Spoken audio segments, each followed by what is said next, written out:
Good afternoon and welcome to the Apprenticeship Intermediary Masterclass. Normally we would have been doing this face to face, but obviously other events overtook us. So what is normally a really active, open masterclass with lots of activities, this isn't so. There's not so many activities today, but there is one, and my colleague Martyn will explain that in a second. So my name's Edwina McQueen. I'm an independent apprenticeship consultant, and I'm working with the National Skills Academy, facilitating the intermediary masterclasses. I'm just going to ask Martyn, my colleague, to introduce himself as well. Yeah, hi, I'm Martyn. I'm co-facilitating this masterclass. We'll be running through some stuff. I'm just I'm here doing the same thing as Ed, so welcome. First of all, welcome. A little bit of housekeeping. Just running through. Hopefully, you're all aware of the location of toilets, tea and coffee biscuits. And we don't expect there to be a fire alarm today, but if there is, hopefully you'll know where your staff assembly point is. We're using Zoom, as you're all possibly aware, being that you've come on via that method. Some of you will be acquainted with using the app and aware of the full functionality, whereas others might be complete novices. Don't worry, we're going to take you through everything you need to do. At the bottom of the screen that you have, where you're looking at me now, if you take the cursor or your mouse or whatever down to the bottom, you'll see that there is a toolbar. On the toolbar, there is a chat box, chat area, which hopefully is in orange on your screen. Two reasons for highlighting that is, one is if at any stage during the course of this afternoon session you'd like to ask questions, if you could just type in there. What we'll do is we'll attempt to answer them as we're going along. Alternatively, there is a Q&A session at the end, and we'll try and answer everybody's questions during the course of the session. The other reason is during the course of the afternoon there will be an activity, and what I'd like you to do now, if you wouldn't mind, is if you go into the chat area, you'll see that there is a PDF. What I'd like you to do, if possible, is if you could download that now into your PC, your iPhone or whatever, because you're going to need that later on in the session when we review the toolkits. So if I could ask you to do that now, that would be absolutely wonderful. Also, if you actually look on that same bar, there's actually a manage participants bit. If you could click on that, you'll notice that everybody's name comes up. Once you've downloaded it, can I just ask you if you'd be kind enough to tick on the yes box, where there's a little circle at the bottom left where it's got yes with a tick. If you could tick that, then that'll let me know that you've actually have managed to download the attachment. Just going to give you a few minutes to do that. If any of you don't actually have the ability to download it because of the functionality of the device you're using, if you could click on the no, the red circle with the white X next to it, just so that we can see if we can come up with a workaround for your good selves for that part of the presentation. Okay, we'll carry on now. You'll get another chance to do that in a little while. So chat at the bottom there for questions, and hopefully you've managed to download the PDF for later on. Just going to run through the agenda. We're going to be talking about the aims of the masterclass, how the apprenticeships have changed for smaller employers and the benefits of the apprenticeship standards, understanding the apprenticeship service, the introduction to the toolkit, which is hopefully you'll find exceedingly helpful and enlightening as we go through that. The role of the intermediaries and some support that's available, and at the end there's a Q&A session, as I'd said. What I'm going to do now is I'm going to hand over to Ed, and she's going to take over from this point. Hello everybody, and I said hello earlier, but I've seen a number of other people have just joined us, so if you did miss the instructions on the toolkit, we can take you through that later. So the aims of these Masterclass classes is to just a reminder as to how apprenticeships have changed, particularly for small employers. It's about understanding the apprenticeship service, and we've got a video that will show you on that. And it's about your role in supporting smaller employers with the apprenticeship service. And also there's a section on how apprenticeships can deliver value and benefit smaller employers. And as Martyn said, there's an introduction to the toolkit, which has, it's in your link, that will get you to look at a little bit later. So just a quick reminder of where the journey so far on apprenticeships. So Doug Richards undertook a review of apprenticeships, and back in 2012 he came up with a number of recommendations for apprenticeships going forward. The main recommendation was that employers should be in the driving seat for apprenticeships. As part of that recommendation, they actually established trailblazer groups back in 2012, which was actually made up of small and large employers to start to develop the new apprenticeship standards. As part of that development, employers were actually given a bit of a free rein in terms of what they wanted to include in the apprenticeship standard. Some included qualifications, but the majority didn't include qualifications. It's about 80% of standards that don't have qualifications in them. Currently, there are approximately 550 apprenticeship standards that are actually live, and a number of others in development. And that means there's 550 different types of roles available.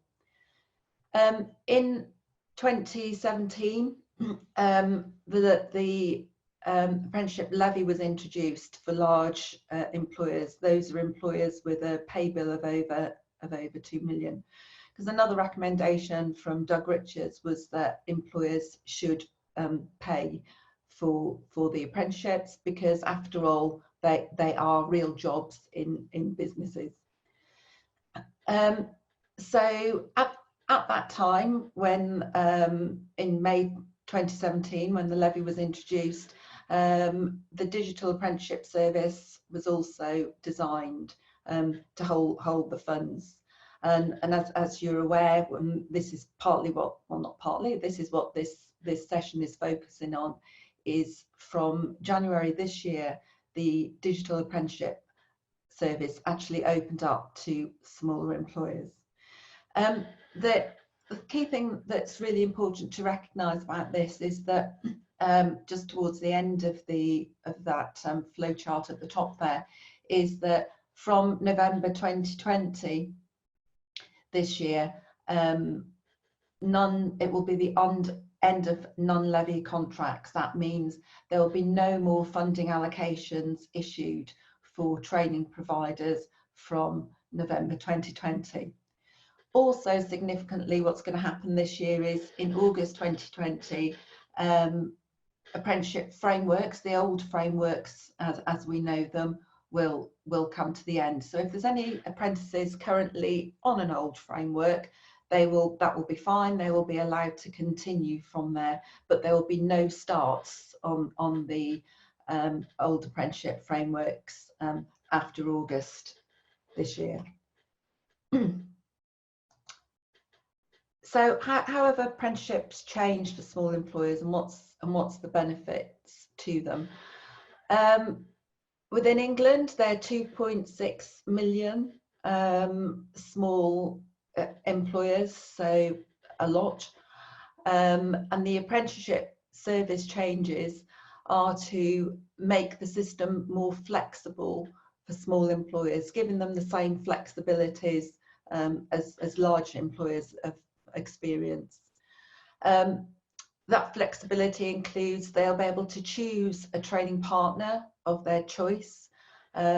Currently, employers are generally selecting providers in their own local area who may be restricted to deliver some of the apprenticeship standards that they need, but they will be able to select on the service providers nationally. They're not restricted to local employers, although I should say local employers still play an important part in this.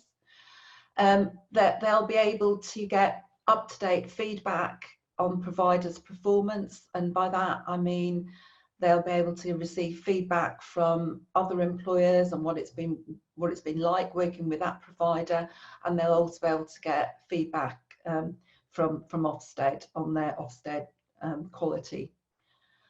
As I mentioned earlier, they will be able to choose the right apprenticeship standard for their business. So that's the right apprenticeship standard for the particular job that they've got available. And there's 550 of those already active. They'll be able to manage their own apprenticeship funding and create payment plans through the apprenticeship service. And the apprenticeship service will actually encourage collaborative working between employers and providers. It's about a different conversation really about the provider and the employer talking about what the strategy is from the employer business, what skills gaps do they need to fill, and working together. They can create, through that conversation, they can co-create the programs, the employer apprenticeship programs to meet their knowledge, skills and behaviours. And I'll talk a little bit about more what co-creation means in a few moments. And they can also find an endpoint assessment organisation of their choice on the service. And that was another key point that Doug Richards introduced, was that assessment for apprenticeships going forward needs to be independent. And obviously from January this year, they've had access to the digital platform, which we'll talk about a bit more. For training providers, I mean, it shouldn't be underestimated that this is a big change for training providers. It's a new way of working, but it should encourage better partnership, working with employers, having different conversations and having one conversation, so that the training provider can actually work directly with the small business, understand their needs without actually involving the ESFA for funding. Training providers will have the ability to support employers through their apprenticeship journey. So if the small business doesn't wish to manage the account themselves, they can ask their provider to do that for them. But it's also about having a different conversation with the training provider about what they actually need in their business. The training providers will have access to the digital apprenticeship service as well, and they'll have a real-time view of the apprenticeship funding. So there are many benefits of employing an apprentice and also of the apprenticeship standards, and we've got some information on that actually in the toolkit, but just a summary that the apprenticeship standards or apprenticeships are a cost-effective way to fill skills gaps, and especially if we think in what's going on right now, one of the key skills gaps that I've identified when talking to small business is digital. upskilling some of their people on the use of digital. So there is an apprenticeship standard for digital marketing, but there's also many other standards around digital that small businesses can choose from. Apprenticeships are also a cost-effective way to develop existing employees.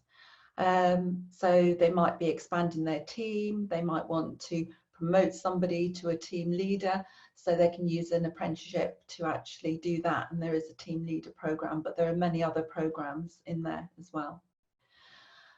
They might want to introduce some innovation into their business, and this is particularly where the co-creation can occur.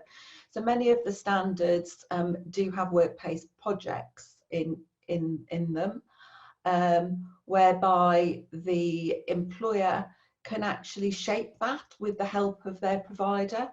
So they might want to drive business growth, they might want to do a project, a process improvement in their business, or they might want to introduce some efficiency savings.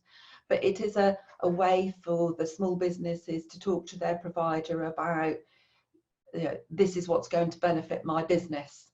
And they can insert workplace projects in there if they want to as well. And obviously apprenticeships, there's some great stats on apprenticeships actually are loyal to small businesses, to all businesses, and leading to staff retention and a reduction in absence, which is something I know that small businesses do struggle with if somebody leaves their business or is off sick for any length of time. So there are some stats around the performance of apprenticeships around that area. I mentioned earlier about the key date of November 2020. So what's happening at the moment, this moment in time, whilst we're transitioning small employers to the apprenticeship service? Small businesses can create an apprenticeship account now, and I would encourage them to do that. And they can reserve funding for up to a maximum of 3 apprentices. How that works is they can reserve 3 months funding, which will then be a rolling 3 months. So if they're reserving funding today, they can reserve their funding for April, May and June, and then another month gets added on. So they do have the full 12-18 months, however long the duration is of the programme, but it's actually rolling. And I mentioned there a maximum of 3 apprenticeships. That's only a maximum of 3 apprenticeships using the apprenticeship service. And that's the reason for that is because at the moment it is a pilot. But there are other ways that small businesses can also access funding. So we're not saying they can only have 3 apprentices. They could have 5 apprentices if they wanted to, 3 via the apprenticeship service. They could, and you'll see it in a sec, that they can accept levy transfer funds from larger organisations. So they could speak to large employers in their networks and say, have you got any unused funds?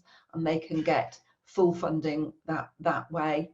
Or they could continue to obtain funding for their training providers up until November 2020 through the non-levy contracts, provided their training provider still has funding available. But the first 2 options are the options that employers, small businesses will be able to use going forward, which is using the apprenticeship service and also accepting transfer levy funds from larger businesses who haven't used all their funding allocation. So understanding the apprenticeship service, I'm going to show you a video in a sec about how this works, but it is an online, easy to use platform for small employers. They will have control, or as much control as they want. They can choose to hand the control over to their provider if they'd like to do that. But that means that they will have complete visibility over the apprenticeships and over the funding of the apprenticeships, and they can drive quality through the collaborative partnership that I talked about. So on the apprenticeship service, they will be able to create an account. They'll be able to reserve some apprenticeship funding, accept levy transfers. They'll be able to choose a wide range of providers and choose an apprenticeship standard, pay the provider, and a range of other things. I'm going to, some questions are coming in now, but I'm going to just share the video now, and I'll aim to answer those questions in a minute. Welcome to this video taking you through the process for registering an apprenticeship service account. Once you have registered, you will be able to manage your apprenticeship funds and pay your chosen training provider. You will also be able to send a transfer of apprenticeship funds if your organisation pays the apprenticeship levy or receive a transfer from a levy-paying employer. To begin the process, go to the Manage Apprenticeships part of the service. You can find a link on our guidance page on gov.uk. Just search for Register and use the apprenticeship service, or follow the links included in the video description. It's important you read the guidance before you start the registration process. Every time you log into your account, you will be presented with the same starting screens. As this will be the first time you have created an account, you will need some key information to hand. You will need at least one PAYE scheme and the organisation's Government Gateway ID and password for that scheme. For more detail on the Gateway ID and the information you need to register, view our other video titled What You Need to Set Up an Apprenticeship Service Account. Firstly, you need to register as a user. Don't worry, you can add more users and change the levels of access to your account once you have set it up. Enter your name, email address, and create a password. A verification code will then be sent to you by email. Enter the code to confirm your identity and continue. Next, you will be asked to register your organisation. The details you enter must match the information on any contract you have with your training provider. Any of your connected organisations that enter into a contract for apprenticeship training needs to be added to your account. You can add connected organisations to the apprenticeship account once you have set it up. Enter your company's house number, charity number, or do a search by inserting your organisation's legal name. If your organisation is displayed on the screen, click on your name, then confirm your details. If you can't see your organisation's name, you can enter the details manually by selecting this option. Hi Luke, it's Jude from college. You are due to actually... Enter your organisation's name and postcode, then select your address. Hi Luke, it's Jude from college. I've just been sent an email from Alan because you should have been in college because it's Tuesday, but we're all on lockdown. I don't know what you're doing. Are you working? Those are correct before you continue. Lucky you. All right. You will need to add a PAYE scheme. Using your organisation's Government Gateway details, you'll be asked to grant authority for your tax details to be used. By doing this, you allow HMRC to send to the Education and Skills Funding Agency, ESFA, Details of the amount of levy you have paid to that particular scheme. This will enable us to display the correct apprenticeship funds in your account. After you have entered your credentials, the system will ask you to confirm the PAYE scheme details to complete the setup. Please note, individual or agent login details do not work. Only the organisation's Gateway ID grants the level of access needed to display your information. You can add more PAYE schemes once you have set up your account. You will need an organisation's gateway details for each individual scheme you want to add. You will now be prompted to add additional users, connected organisations and PAYE schemes. You have the option to close the prompt and to add additional users manually later. We would advise you always to have a minimum of 2 account owners. This is for security purposes and in case the person who set up the account is unavailable. Finally, you will also be asked if you want to sign the Employer Apprenticeship Agreement with the ESFA. If you are not authorised to sign legal agreements on behalf of your organisation, this can be actioned by an appropriate user at a later date. However, you must ensure the agreement is signed before any payments to training providers can take place. Your account is now set up and ready to use. You can start to add additional details, including adding your apprentices and setting up payments with your chosen training providers. As I mentioned at the start of the video, please also read our guidance called Register and Use the Apprenticeship Service on gov.uk. It provides simple instructions and additional supporting information on how to register and use your account. If you experience any issues when registering or you have any questions, contact the National Apprenticeship Service for advice on 08000 150 600. To keep up to date with the latest news about the Apprenticeship Service, read our blog and follow us on Twitter. Also, check out our Education and Skills Funding Agency YouTube page for additional support videos. Many thanks for listening. Okay, thank you. So before we go, I hand over to Martyn to take you into the toolkit. There's a couple of questions that have come up, which I'll answer in a sec. But just to say, small businesses can register now on the apprenticeship service, and I would recommend those that are considering taking on an apprenticeship actually do that. So you can register, you can make your, you get your account set up, but don't actually start drawing down funding until you've actually got some apprentices there in place.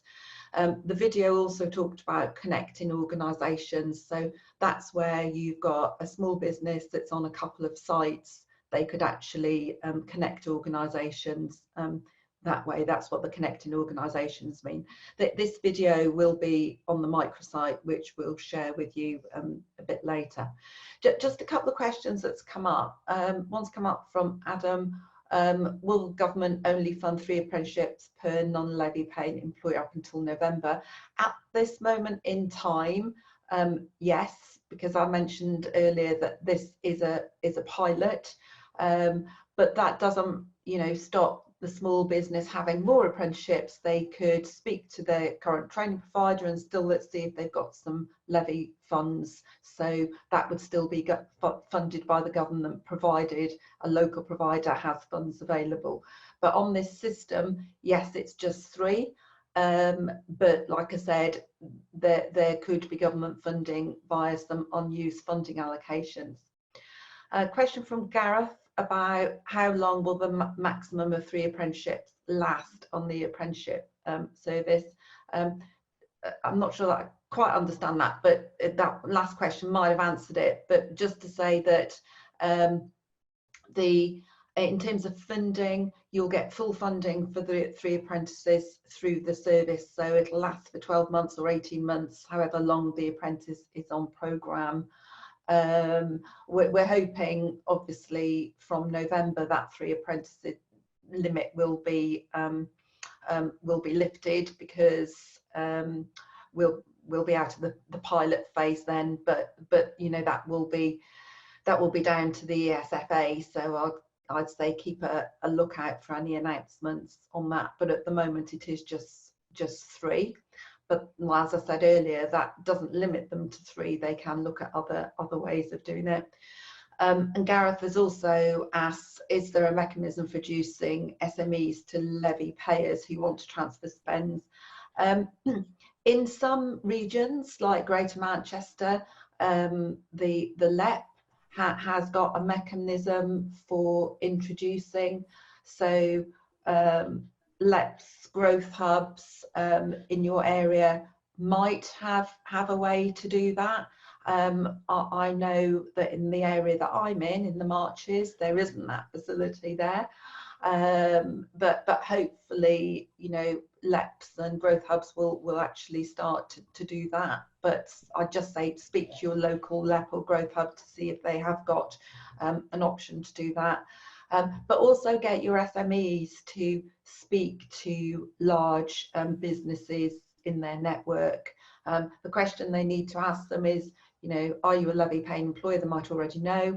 And do you have any unused funds available? Because they will be able to transfer those funds directly from those large levy payers into their system now using this facility, which so it will be much easier to transfer funds.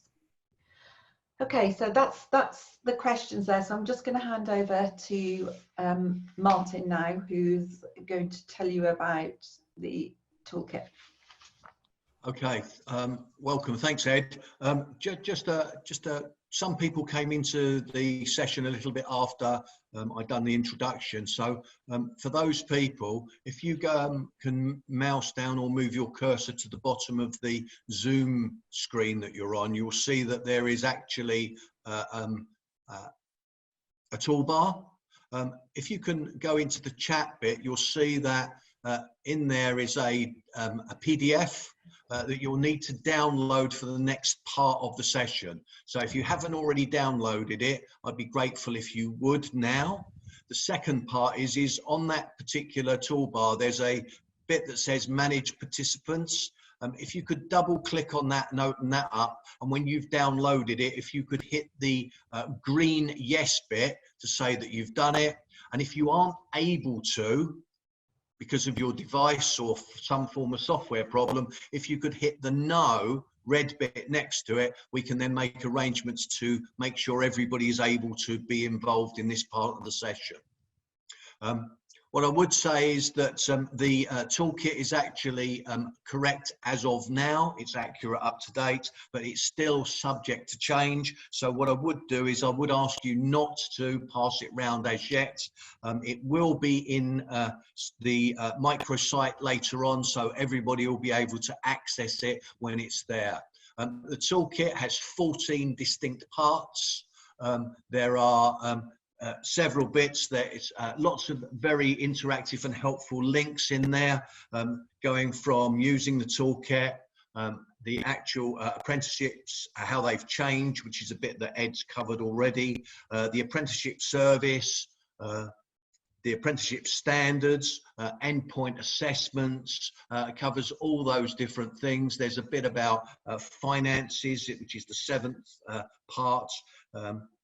Whether how the SMEs are going to pick the right apprenticeship provider, apprenticeship facts, some suitability, first few weeks, and further support, which is 14. This isn't going to be the only thing that you're going to be using to help you as intermediaries discussing these things with the small employers. There are lots and lots of websites that you'll be able to use. You'll also be able to contact the NSAR directly, and I'm presuming that some of you will have intermediary support in your local areas. What I'm going to do now is I'm just going to ask you if you'd be kind enough. We've got a couple of people here. What we're going to do now is we're going to break out into breakout rooms in a minute. If Ed wouldn't mind just going to the next slide, thank you. There are 14 bits. What we're going to ask you to do is actually we're going to put you into smaller groups. What we'd like you to do is have a look through the toolbox, the toolkit. Think about those pieces in there that you think you're more likely to promote to your SMEs, the priority ones, and maybe think about some that you're going to need, that might need to be developed or added in the future. What I'd like you to do, once you're in your groups and you've downloaded the toolkit, I'd like you to have a read through. The aims of, or the actions which we want you to do is to decide which tools you would signpost small employers to as a priority. Think about any other tools that you would like to see developed. And if I could ask you, if you have a pen or a piece of paper, just to note those down, because once you're in the breakout rooms, they disappear. What I'd also like you to do is, in your small groups, once you're in there, if you unmute yourselves, you'll be able to talk to each other. And nominate one person in the group to make some notes and be prepared to gather feedback and be prepared to share after the actual this part of the group exercise is finished. What we're going to do is we're going to give you approximately 15 to 20 minutes to do this, and then we'll pull you back out and then we'll run through things with you and get some feedback from you. Okay, team, you might need to unmute now. Just to sort of like, I don't know if you did actually pick anybody in your individual groups to be sort of like spokesperson.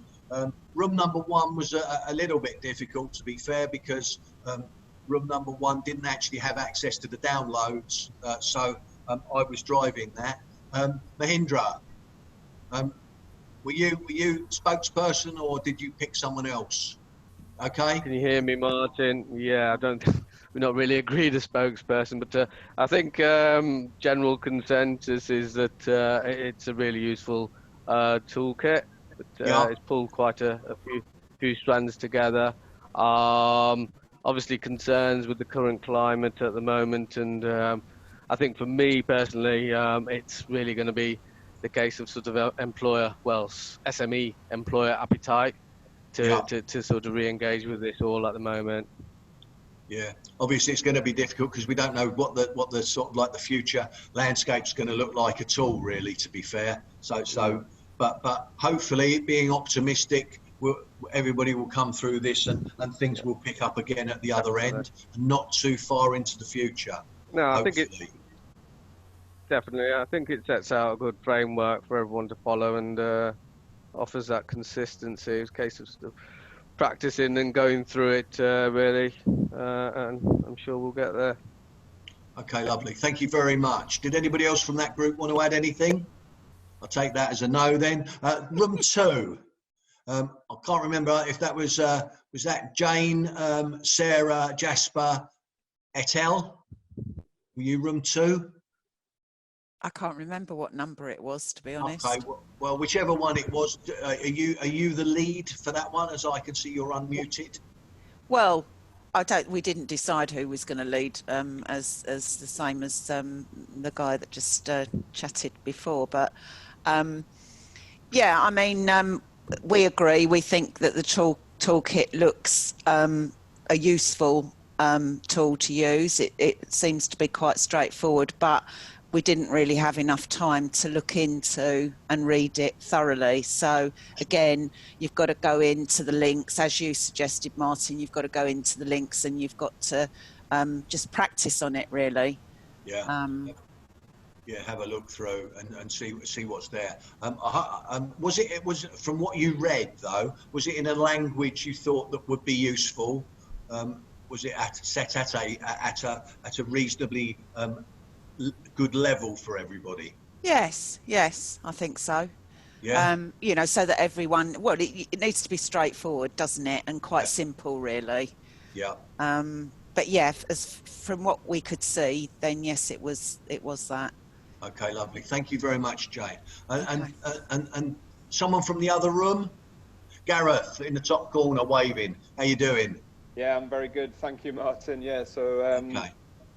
I mean, because you've almost got two groups of people that this is going to be used for. You've got employers who have been using apprenticeships for the last couple of years, Yeah.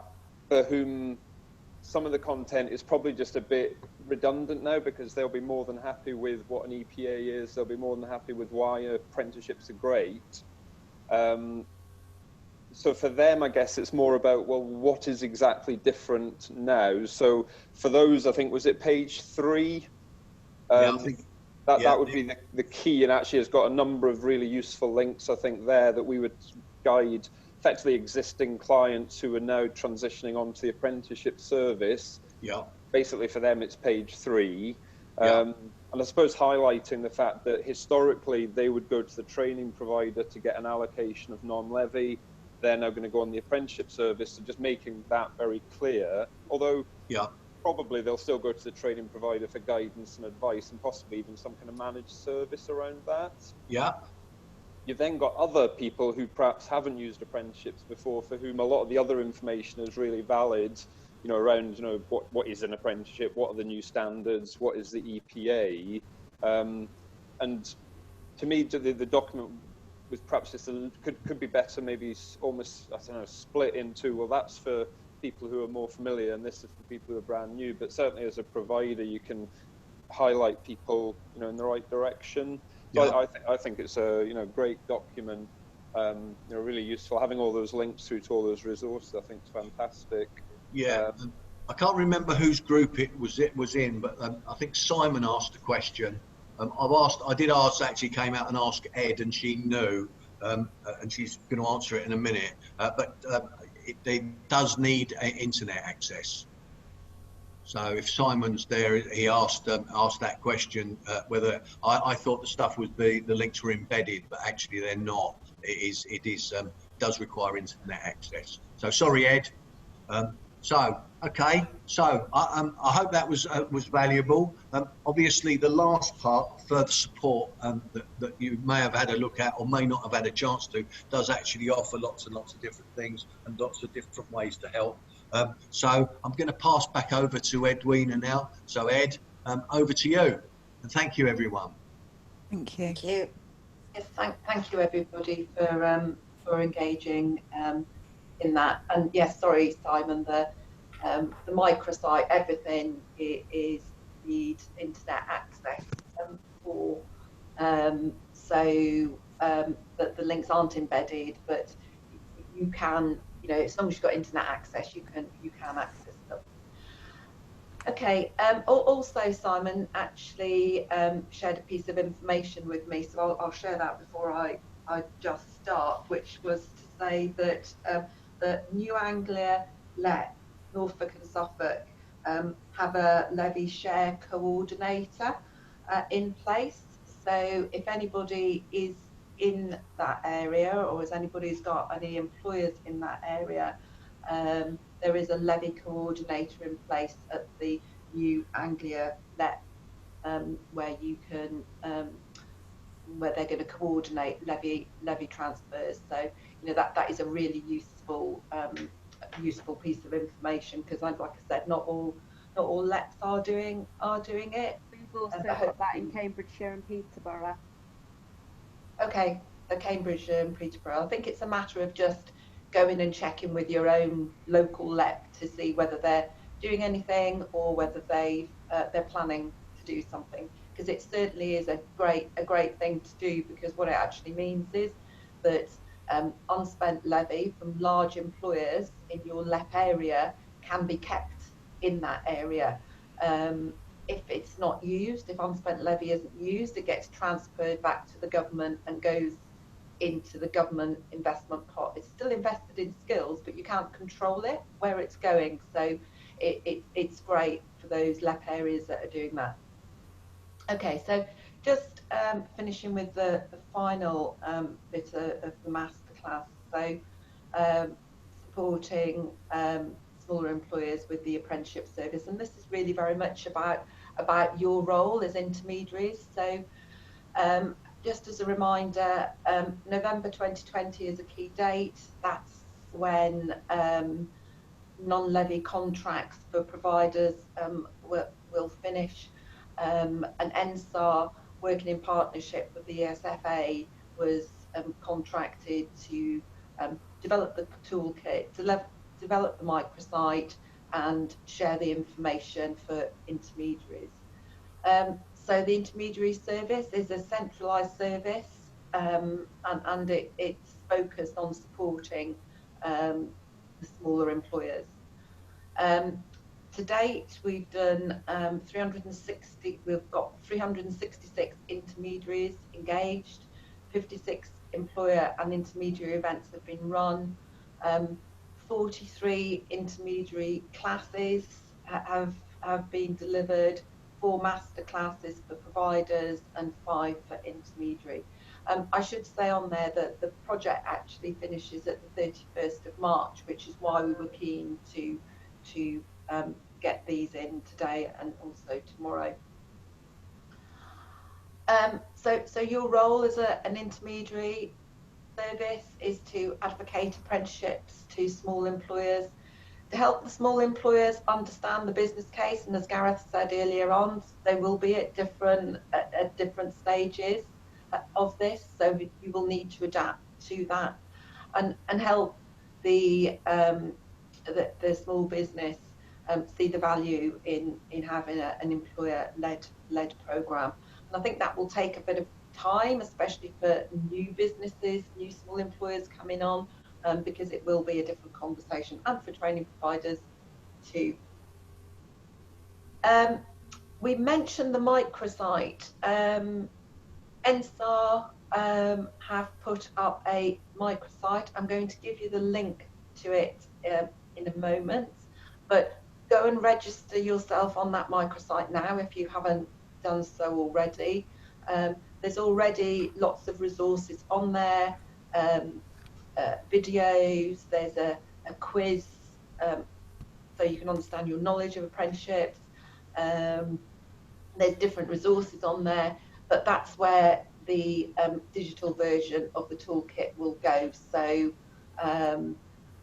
hopefully the toolkit will be loaded up there soon, but get yourself registered on there as soon as possible. So this is how you can get involved. When you're out there speaking to your employers, get some employer case studies. We're hoping to put a case study up there and a video up there from a small business shortly as well. But share that feedback with NSAR. Follow NSAR on social media, on Twitter, LinkedIn, Facebook, and contact us on that address there for anything, any questions or anything that you want to share. Tom's actually put in the link a feedback form and also a link to the resources there, but be really helpful if once we finish the session, if you could actually download that feedback form and email it back to us. I've put on there the microsite, so it's apprenticeship intermediary service.co.uk, and if you put /register, or if you just search that, you can just register on that microsite, and all the information will be put on there, and the videos that we've shared today plus other videos will be on the microsite for you to access. The recruitment tool will be on there, how to reserve funding. So that's all that we were going to cover today, unless anybody has any more questions that you'd like us to answer. Oh, Jane, do you want to unmute yourself? Can I unmute you? Let me try and unmute I've done. you. Oh, sorry, I'm there now. Again. Sorry. There you go. Yeah, we had a question. We were just a little bit confused about, you know, you were saying about this 3-month funding that you could access and hold. Yeah. And then you talked about a 1-month rolling month. If you have, yeah. So can you just explain that again? Because we were a bit confused about that. Yeah, sure. So currently the ESFA isn't going to give 12 months funding straight off. Okay. How they're allocating it is on a 3-month rolling basis. I see. So once the small business has registered on the service, which, like I said, they can do now, but don't start drawing down any funding. They can register themselves now. Once they've got an apprentice ready to go, Yeah. they put their apprentice, they register their apprentice on their account, and they request the funding, and they'll be given 3 months. Okay. And then it will roll on. It will. I don't know how it works, but it'll drop into their account every three months. But they will get they'll get the full funding for the. I say the full funding. They'll get the full funding for the duration of the apprenticeship. Why I hesitated there was because we didn't go into the detail of this, but small businesses get 95% funding, so they still have to pay that 5% unless it's been a levy transfer, and they would get 100% of the funding. But that, you know, that's no change. It's just the way that the funding's been allocated, Jane. Okay. And just one more question, please. With regard to having 3 apprentices as a maximum, Yeah. is there any funding ceiling with that? So, in other words, if they were all degree, they can be all the same, and they can be the highest level, if you like. Yeah, there's no cap on the funding. No. The funding is decided by the standards. So if you're on a degree standard, you'll know that some of them are up to 27,000. Yeah. So, or if you're on customer service, it's 3,500. So it just depends on the apprenticeship they choose, and the funding will be for the duration of the apprenticeship. So as you'll know, there's different durations. It's more about so there's no cap. It's just the rolling three That's months. the way it works. Yeah. At the moment, I don't know whether that's going to change, but that's the way it works at the moment. Okay, that's great. I haven't got any other questions. Thank you. Thank you, Jane. Has anybody else got any questions? Hi, yeah. I haven't had a chance to properly look through the toolkit yet.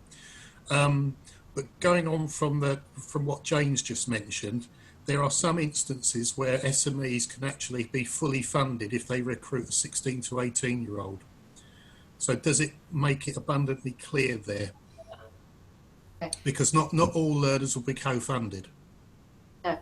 So in terms of fully funding, it does depend on the apprentice.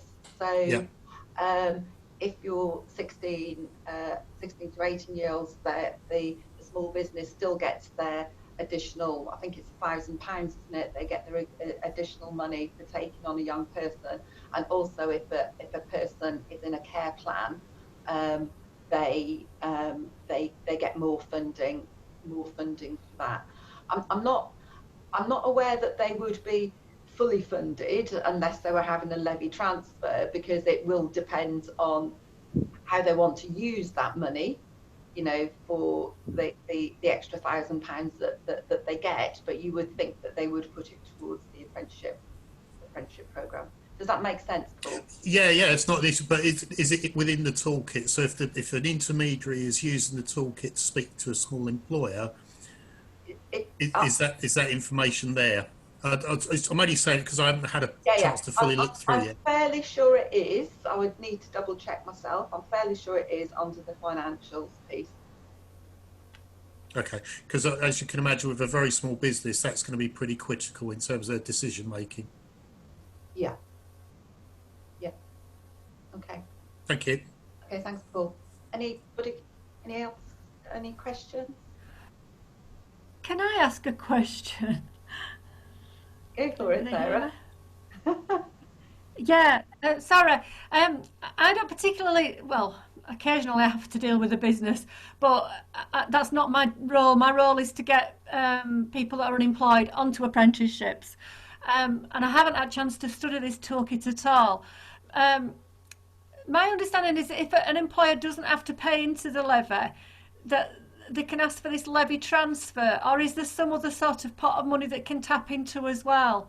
Are you speaking specifically for unemployed people? No, for the from the employer. You know, if I said to an employer, oh, if you take this chap and he's 18 years old or 19 years old, you know, that you can do X, Y, and Z, and it's that bit that I'm not certain what I would be saying to them. Okay. So I have learned a lot from listening in this afternoon. Oh, that's good. If a small business who's a non-levy paying employer takes on an apprentice, they are funded 95% of that apprenticeship programme via the government. The small business will have to pay for their salary because, as I said earlier, it is a real job. But their apprenticeship programme will be funded 95%. As Paul raised, So they've just 5%. Yeah. Yeah. So depending on. So they're just 5% of the training cost to find, is what you're saying, isn't it? Yeah. Yeah. And they'd pay the other 5%.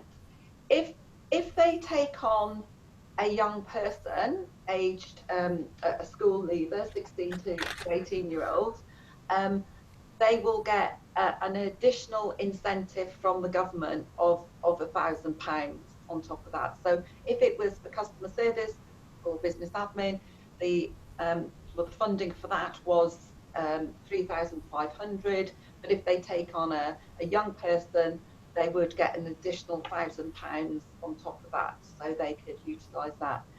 If they took on somebody who was already on a care package, and I can't remember what the amount is for that, but they would get additional funding on top of the care package. Right. Thank you for that. Okay. Why would somebody want to give up their levy though? You know, the levy paying companies, Yeah, why would they not spend it all? Because that doesn't seem... Okay, so I'll just cover that. So if a SME doesn't have access to a large levy payer, that's the process that I've just said that would work. Government will fund them directly. If a small business has access to a large levy payer, or if you're lucky to be in one of the areas where they're coordinating levy, that apprentice will be fully funded. And to answer your question, so I'm going to talk about 100% now, not 95%.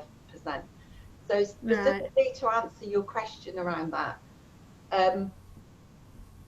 large businesses with over a turnover over the £3 million pay bill generally can't spend all of their levy, because to spend all their levy they have to have all of the jobs available, because as I mentioned earlier, it's for a real job. So a lot of large employers or large levy paying employers, a lot are using it for upskilling staff so that they can develop into team leaders or whatever. And some are obviously taking on young people as well. And I'm thinking, like, you know, big levy payers like the MOD, NHS. But just taking those as an example, they will not use all of their levy funds, and that's been proven, because what happens is, well, I say what happens, 12 months ago, the government started to claw back unused levy. So every month of unspent levy is taken back into the government pot. So large businesses, it's in their interest to work with small employers, and especially if they're in their supply chain, they want to support smaller businesses, because they can direct that unspent levy to, you know, to improve their supply chain if they want to. Not all large businesses know about it. Well, some know about it, but there's been some challenges transferring it. But that's the benefit of this new apprenticeship service actually as well. It will make it a lot easier for large businesses who already got accounts set up to send their money, and they'll get all of the money to the small business. Does that help? All right, thank you for that. Yes, that does help. I just couldn't quite see. There were two like things going in my head, but yes, no, that's pulled it together. Thank you for that. But if you're in an area that's got a LEP that's doing some of this coordination, that's helpful. I'm not sure. I know I'm in the Leeds LEP. Hi, me again, sorry. Can I just clarify? I've just dipped into the funding rules. If you're working with an employer that has fewer than 50 employees and the learner is between 16 to 18, the programme is fully funded. Okay, so this is regardless of any £1,000 stuff. If the learner is between 16 and 18 upon recruitment, or is under an EHC, a health plan, up to, I think it's 19 or further, 24, I can't remember exactly, and the business has got under 50 employees, then the programme is fully funded. Yeah, okay, thanks for that, Paul. Okay. Just conscious of time, is there any other questions? Yeah, sorry, I just got one question. Would you suggest, so at this moment in time, it's best to contact the employees to ask them to register on the site itself now? Obviously, as we don't know what's around the corner, but as I'm just saying, even if they don't know we're looking for an apprenticeship, but to contact your employees now to get them to start registering, if they want to use it as a training provider, even like existing employers. Yeah, so I would. So as long as they're not drawing down any funding, all they're doing is, demonstrating their interest, registering on the count. They can have a play with it, have a look around, and if they're already working with providers that they're happy to continue, want to work with, I'd have a chat with them as well to help them do that. Okay, and then also, so if we're an apprentice an employer's looking to stay on, get them started next week, for instance, as an apprentice, would you think it would right say go through the new levy route or through the non-levy payments route really until November? Yeah, from November 2020, they're going to have to go through the new route anyway. Yeah. So would you suggest them to get to use the new route now if you want to get? I know we're going through a pilot as. I would, but it would, if they're already working with a provider or they've got connections with a provider, it would be worth checking whether they've got any funding available, because providers do need, they have got the facility to use their funding as well, but they might only have enough funding for, I don't know, one apprentice or one particular standard, but the apprenticeship service is the better route really, and it will be the only route from November, but where there's still allocation, they can still use it. Okay, and then just sorry, the final question was just the gateway ID. I missed that bit on the video a little bit. It's just, where do you obtain the gateway ID? Is that something when they're logging on, or is that a separate website they have to get first for the gateway ID? Yeah, if they probably don't have, well, it depends what size of the organisation it is. Talking about, say, a new SME who's really small, Yeah, if they, and I can't remember, there's two different ways to register it. If they speak to whoever's managing their finances, what's their HMRC number that they're using, that's how they can go in. But sorry, I can't remember the technical term for that. Right. I can throw in on there if you like. They need to provide their HMRC office number together with their payroll scheme registration number, which will be far easier than setting up a gateway ID. Right. So yeah, thank you, Tim. HMRC office number, did you say? Yeah, that's right. So it's the actual locator of the office that they deal with, and then the payroll reference there. Okay, smashing. Thank you.